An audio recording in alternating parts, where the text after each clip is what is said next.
नमस्कार जय Jagannath Ayurvedic solution PS channel को आपण मानकु स्वागत जनाऊँची। आज आसंतु जानिबा घरोई उपचार द्वारा छोट पिला माने दुर्बल थिले सेमानंकु किपरि हृष्टपुष्ट करि परिबा। उपचारटी ध्यान देई सुनि रखंतु। 1 केजी अश्वगंधा चेर को चूर्ण करी कनारे छाणी 20 लिटर पानी रे फुटाइबे। अवशेष 2 केजी रहीगले सेथिरे 2 केजी चीनी मिसाई पुणी पाक करिवे। खूब गाढ़ होई गले ठंडा करिवे। एहा बसी जाई खुआ परी होई जिवो। एही खुआ को 2 थर सुखी ओजन रे पिला मानंकु खुआइबे। देखिबे पिला मानकर बल वृद्धि सह से माने हुष्टपुष्ट होई जिवे।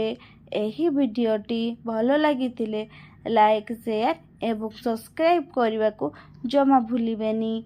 Thank you.